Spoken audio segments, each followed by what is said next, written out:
Namaste viewers, welcome to Sri Anantha YouTube channel. In this episode, let's inquire with Swamiji about the path of devotion. Swamiji, could you please explain to us the path of devotion and enlighten us about its key aspects? Embodiments of love. Dear viewers and aspirants, those who want to engage themselves in the path of devotion, first of all you should know how many paths are there. So, the main 4 paths which are been taught several times in our granthas, that is in our sacred textbooks, whether it is Bhagavad Gita, Ramayana or Veda, Upanishads or any other religious text, if you find, the first path is the path of deed, which we call it as karma marga. And the second path is the devotional path called bhakti marga. Third is the jnana marga, which we call it as the path of wisdom. And fourth, vairagya marga, that is detachment. In this way, we have 4 paths. But today, everyone are expecting how to follow up the devotional path. Because the path of deed is always exists in rest of the 3 paths. Whether it is devotional path or path of wisdom or the path of detachment. Whichever may be the path, there will be an action, and the execution of action where it is there, the path of deed always exists. Now, when we talk about the devotional path, there are 9 types of devotion.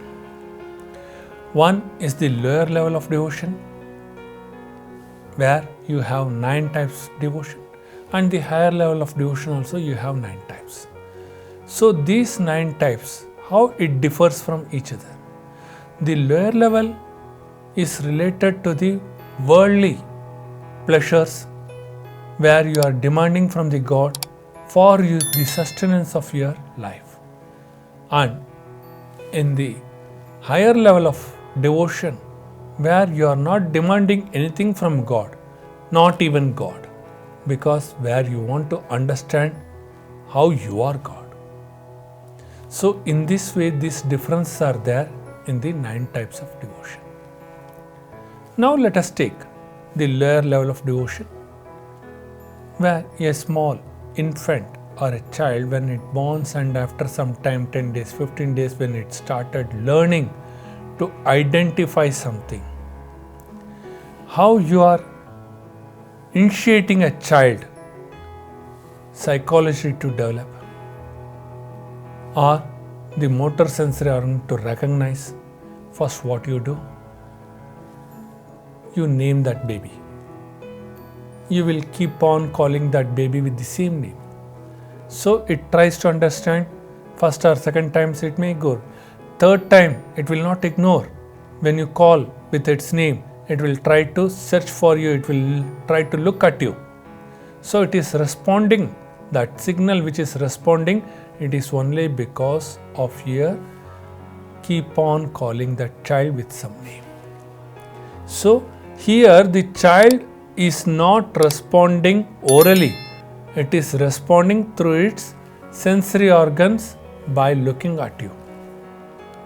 So that has been named as Shravanam. When it hears, Shravanam means hearing. When it hears, wherever the sound has been produced, it faces turns towards that side. Its sensory organs like eyes, the mind or the intellect, all will be focused towards that sensory organ called ears, and it will focus where from that sound is being produced.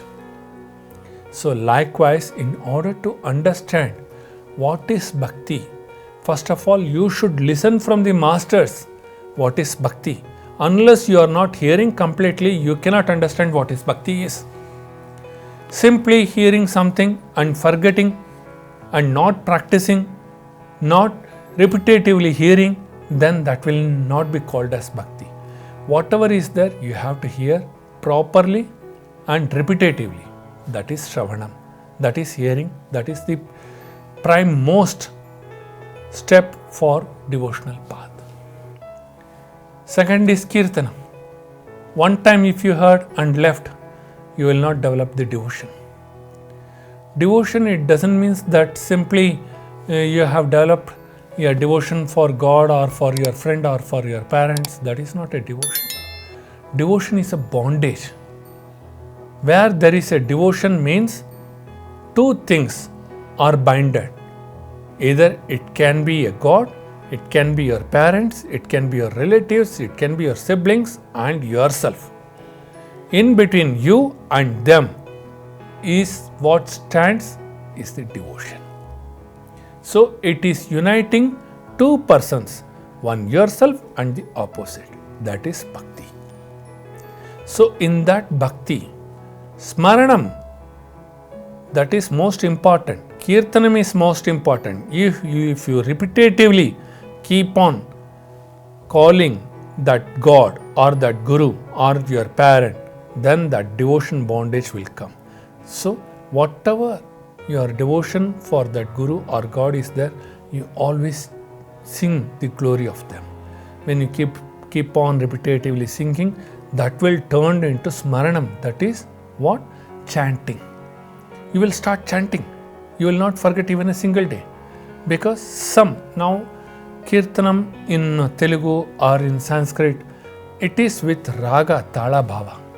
Means it has the rhythm and it has the lyrics. It has the emotion. When all the things are involved in one kirtanam, that is called singing of the glory of Lord. When you sing the glory of Lord with a rhythm, with an emotion, then with a meter, that makes you very closer to Him because there is an emotion. And when you keep on repeating that becomes smaranam.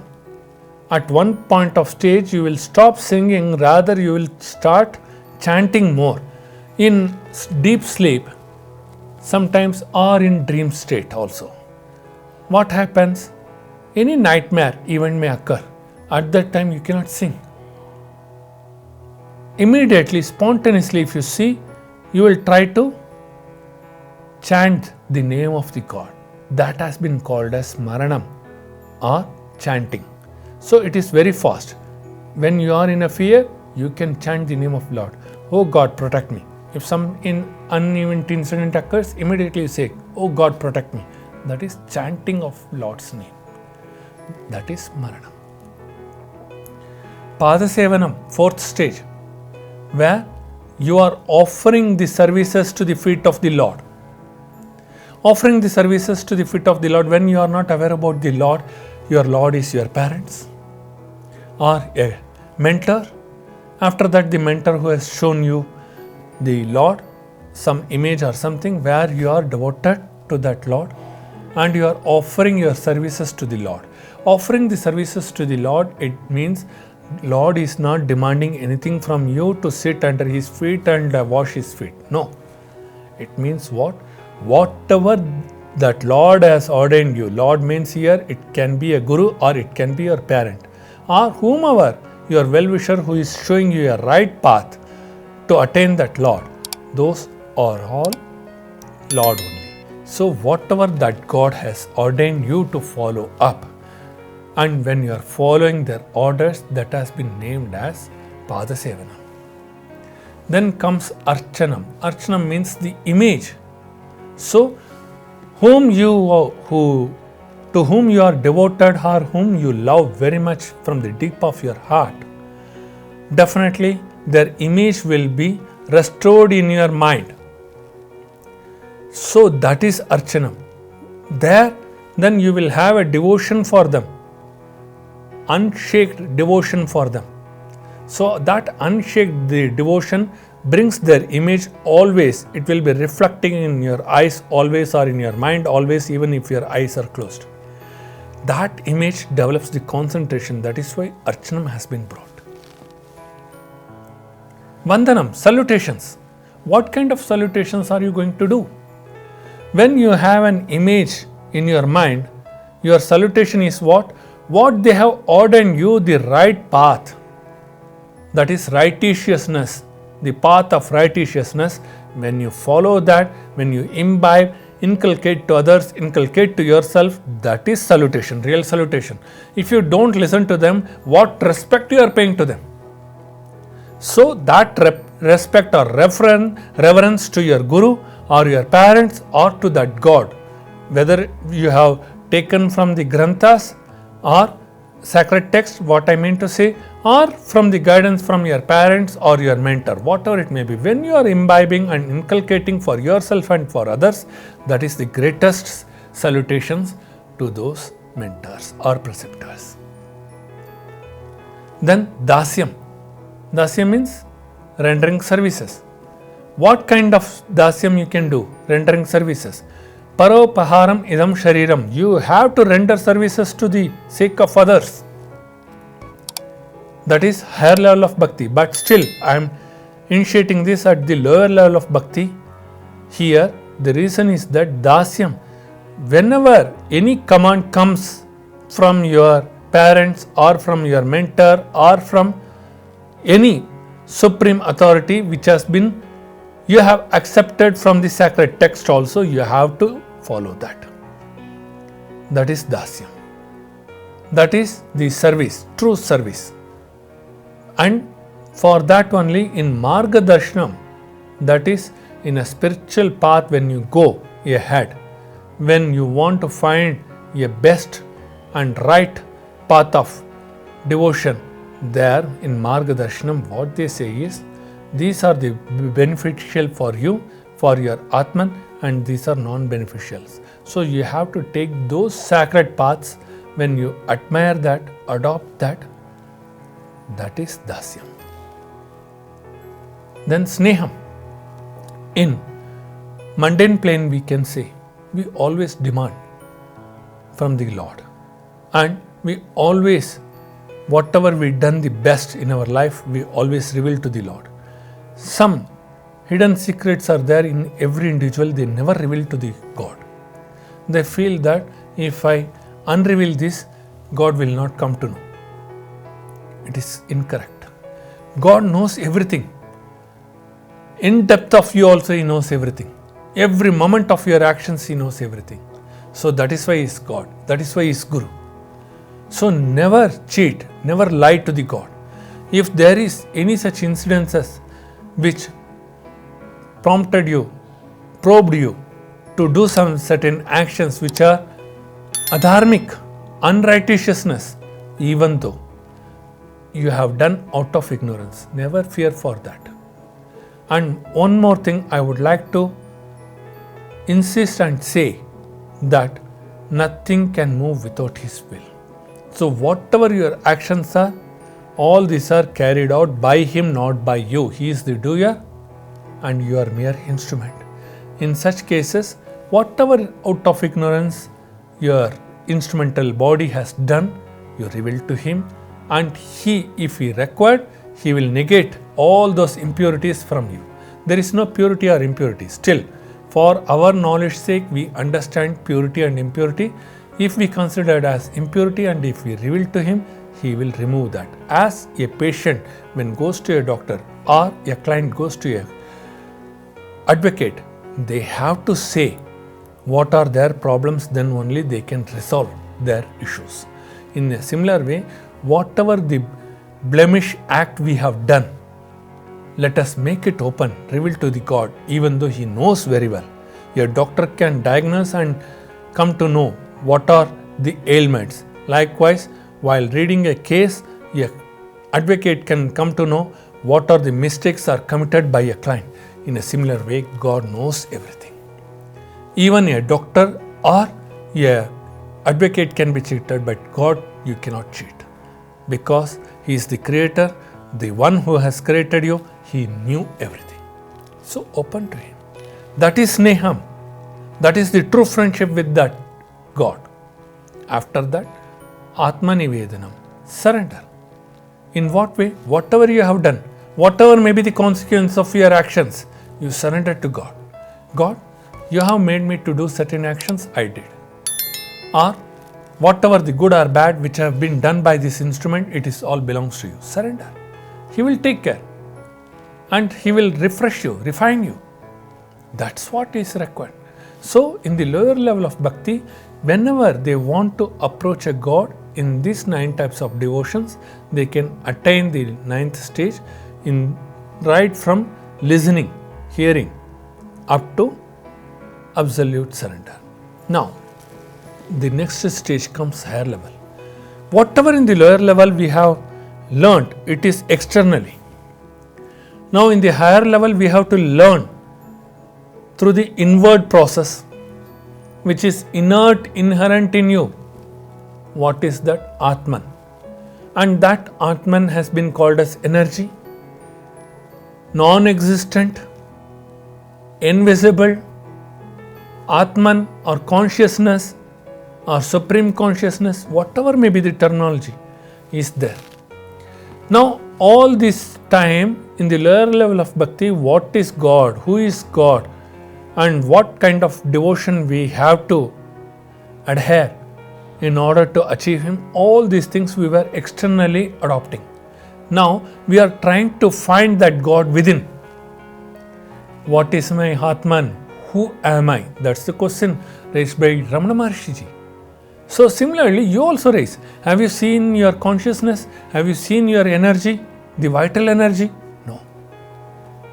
A person who cannot see his own face, even after turning out to 60, 70, 80, 90, and with the support of a mirror, when he is seeing his reflection, how he can see that Atman or that consciousness, supreme consciousness which is inert?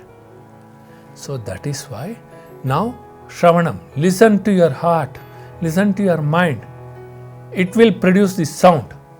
I am here, in the form of your inhale and exhale breath. When you hear that, you can come to know how much power is there. That is Shravanam. Kirtanam, keep on repeating the question. In what way? During the day up to the night, keep on questioning yourself. Who am I? Who am I? Who am I? If this kirtanam goes on, then smaranam comes. In what way? Even when you are in unconscious state, or in a dream state, or in deep sleep state, whatever, unconscious, deep sleep, unconscious, little conscious, semi-conscious and dream state. In such states, you keep on repeating, asking yourself, who am I? Am I a body? Am I a mind? Am I a sensory organ? Am I an intellect? Am I energy? When you put self-question to yourself, that is smaranam. Then Padasevanam. Imprints, foot imprints of that God. What is that? Veda, Upanishad. So when you read the Veda, you will try to learn from the Chaturvedas. There are so many Upanishads, 108 Upanishads. You will try to find out what is Atma Vidya is, what is Atma is. Kenopanishad, Katopanishad. There are Brihadaranyaka Upanishad, Chandogya Upanishad. Out of these two, Brihadaranyaka and Chandogya Upanishad, you have 32 Mahavidyas, Mahavakyas. When you go and search, what is that Atman? Where from this energy has come, where it is going? Definitely will get the answer in silence. That is Padasevanam, that is the footprint. Archanam, what is that image? The image which you can never see, the unseen one is the true image. Always people believe if some images are there, that is the true form of God. No. God has no form, no name. All these are their characters when they have incarnated, when they have come in a human form. Okay? When they were in a human form, we never worshipped, we always blamed. After they left their body, we made them our Guru and we made them our God. So this is what the human tendency is. Similarly, here in the higher level of Bhakti, at least your sacred texts which are been left by the sages and seers, which you cannot comprehend at all, try to comprehend that, understand that. That is the footprint. That is Vandanam. Follow that. Dasyam, here what you have to do, what kind of services you have to do, whatever the righteous paths are been mentioned in the scriptures, you follow that. Dharma, you follow that. Never go against anyone, never speak ill of anyone, always admire everyone. That is Dharma. Dasyam, that kind of service. Parapaharam idam shariram, do service to everyone, whether they are good or bad. Never discriminate. Never comprehend. Your comprehension should be, I should render service. That's it. That is Dasyam. Sneham. What kind of friendship you want to have? Love yourself. First of all, when you fail to love yourself, when you lose the confidence, self-confidence, where from you can gain confidence from the externality? No. You should have, because that God is with you. If you are pure, if you are clean and content, no one can stand against you. Even if they try to harm you several times, still you will stood. Why? The reason is very simple. Where there is purity, there is unity. Where there is unity, there is divinity. So everyone will fall in you. Everyone will come to you. One day they will realize, yes, he is the true person. So that friendship you have to develop with your Atman called confidence. Then after that, absolute unconditional surrender. All in the lower level of Bhakti you are demanding, I will offer you this, I will offer you that, and I am devoted to you. That is not devotion. That is a stage of devotion. That is the elementary school where you have learned certain things. But true devotion is that I don't need anything. I am content. I have nothing to achieve. Everything is within me, and what is within me is pervaded everywhere. That is the realization. So, the unseen one, non-existent, it doesn't mean it does not exist. He is existing without form. That is non-existent. Pervaded. It is not only in me, it is in the entire cosmos. So, when you understand this concept, in all animate and inanimate, he is there. Then you will realize, and you will never pose any condition to that Supreme or to yourself, and absolutely will surrender to what? Whatever may come in my life, I will accept. So Bhagavan Baba said, life is a challenge, meet it. Several times I have been to Puttaparthi. In the initial some 10-12 years, wherever I go and look, there are several messages, divine quotes, but I always found, what? Life is a challenge, meet it. I could not understand. I always, in a lower level of devotion, I always comprehended that, yes, life is a challenge. In that challenge, wherever I go, whether I have to search for employment, business, this, that. But that is not so. The critics of life. Not only the critics, the struggles in life to achieve something. At that time, my achievement was only one thing. Not only the sustainability for myself and for the sake of my parents to earn something as a son, but also to attain the Lord. To attain something in the lowest level of mundane plane you can achieve with some struggles. But to attain Lord is most difficult. Struggles will be like a fireball. It will always be shooted on you. And to accept that, it is very difficult.